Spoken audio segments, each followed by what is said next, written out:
십자군전쟁과 기독교 그리고 마녀사냥. 14세기에서 17세기 유럽에서는 마녀로 여겨지는 사람들을 끊임없이 체포해 가혹한 고문을 한 뒤 화형에 처했다.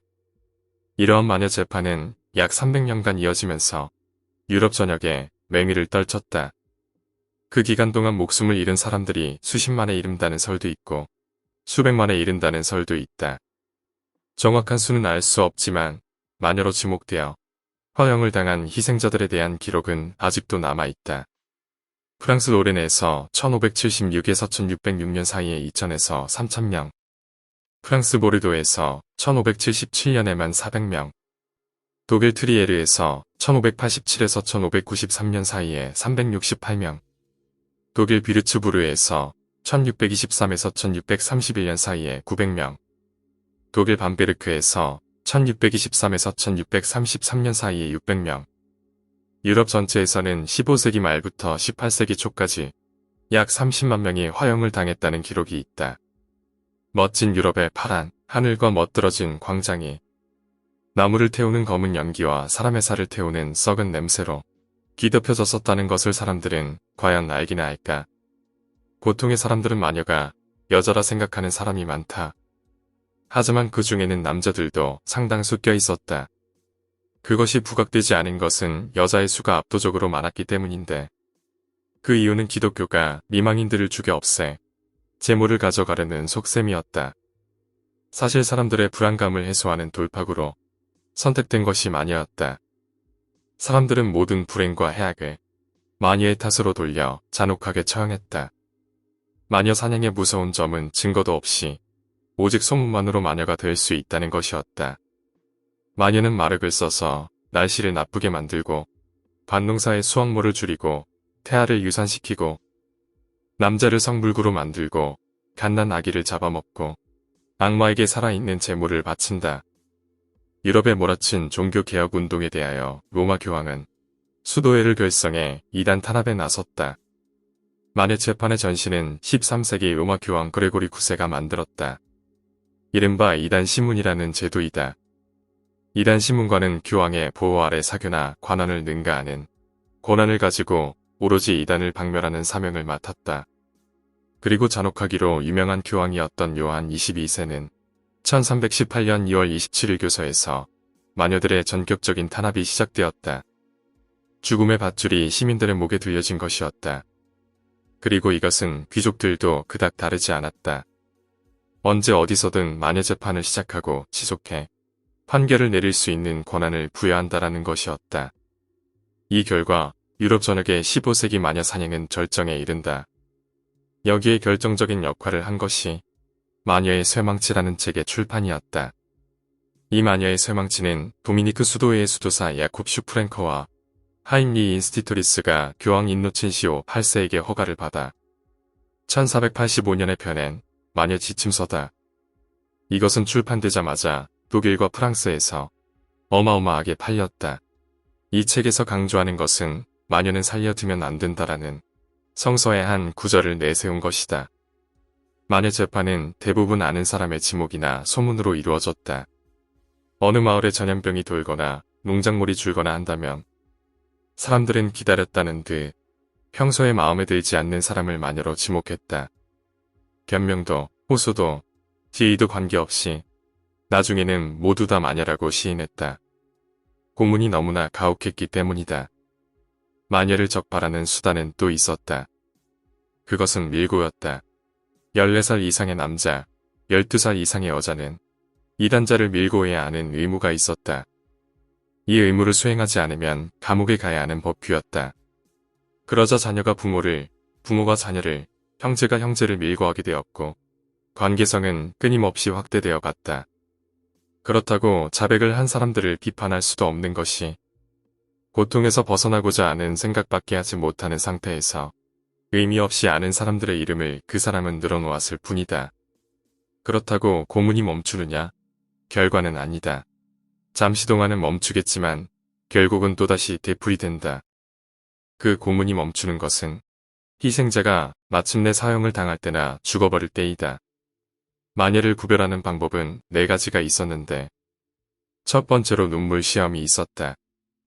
마녀 망치에서는 마녀들은 사악하기 때문에 눈물이 없다. 그래서 혐의자가 눈물을 흘릴 수 있나 시험을 보려고 나와 있다. 눈물을 흘려서 혐의자가 죄가 없다는 것을 실증해 보여야 하는 것이다. 하지만 개통도 약에 쓰려면 없다는데 생사가 걸린 문제에서 눈물을 억지로 짜내는 게 쉽게 될 턱이 없다. 두 번째는 바늘 시험이다. 바늘 시험은 성경 구절의 예언서에서 유래된 것으로 구원받은 자의 표식으로 이마에 먹이나 도장을 친다는 논리에서 유래됐다. 타락한 악마들은 지울 수 없는 표식을 가지고 있으며 마녀 또한 마찬가지라는 논리다. 따라서 재판관이 그녀들의 나체를 관찰하고 관찰의 용이성을 위해 몸의 털, 눈썹을 깎거나 태운다. 관찰에 의해 사마귀, 융기, 부스럼, 기미, 죽은 깨 등 마녀의 점이 나오면 형리는 그 자리를 누르거나 바늘로 찔러 감각을 느끼는지 피가 흐르는지 시험한다. 사바스에서의 난교에 의해 마녀는 피를 다 써버렸기 때문에 마녀는 피를 흘리지 않는다고 간주되었다. 세 번째는 불시험이다. 재판관은 혐의자에게 그들의 무혐의를 증명하는 방법으로 달구어진 쇠로 찢어지는 것을 견딜 수 있는지 그리고 다치게 될지를 시험한다는 것이다. 이렇게 제안했을 때 혐의자가 승낙을 한다면 그는 마녀가 된다. 마녀는 이 난관을 악마의 도움을 받아 헤쳐나갈 수 있다고 믿어졌기 때문이다. 네 번째는 물시험이다. 일반적으로 물은 깨끗한 속성을 가지고 있다고 믿어졌다. 형리들은 혐의자를 단단히 묶고 깊은 물에다 빠뜨린다. 물은 깨끗한 속성을 가지고 있기 때문에 마녀가 들어올 경우에는 물 밖으로 내쳐진다고 믿어졌다. 만약 혐의자가 물에서 익사한다면 그는 혐의를 벗게 되겠지만 물에서 떠오른다면 마녀로 간주되어 화형되었다. 마녀든 아니든 죽는 것은 마찬가지였다. 마녀의 재판 중 유명한 사례가 하나 있다. 바이에른에서 벌어진 일이다. 안나 파펜하이머의 아버지는 무덤을 파는 사람이었고 남편은 5개 화장실 청소부였다. 안나는 결혼 37년째로 자녀가 3명이었고 그들은 정착하지 않고 방랑 생활을 했다. 그러던 중 마녀사냥의 지역에 들어가 버린 그들에게는 하층 계급, 거처가 없다는 것, 가톨릭 지역에서 루터파라는 것 등 불리한 것이 너무나 많았다.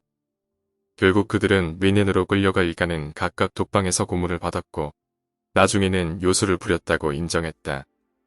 그리고 안나는 나뭇가지에 앉아 하늘을 날아다니는 악마를 만났고 악마와 성관계를 맺었으며 살해한 아이들의 손으로 악마의 가루를 만들고 그것으로 사람을 살해하는 데 이용했다는 것을 인정했다. 그들이 처형을 당하는 날 광장에는 구경꾼이 수천 명이나 들어찼다. 파펜하이머 가족은 옷이 발가벗겨지고 팬츠에 의해서 온몸의 살이 뜯겨졌다.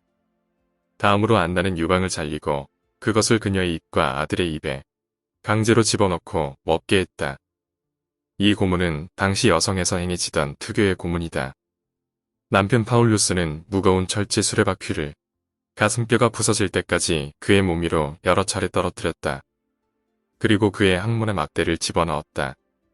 그리고 막내 아들을 제외한 4사람을 화형대에 묶어 장작에 불을 붙였다.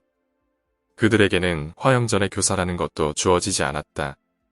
어린 막내 아들은 부모와 형제가 고통에 몸부림치는 모습을 강제로 지켜보아야 했다. 가족들의 검은 몸부림을 보며 소년은 울부짖었다. 그리고 그 소년도 3개월 뒤 처형당했다. 오늘 이야기는 여기까지입니다. 중세시대 14세기 이전 마녀사냥은 없었습니다.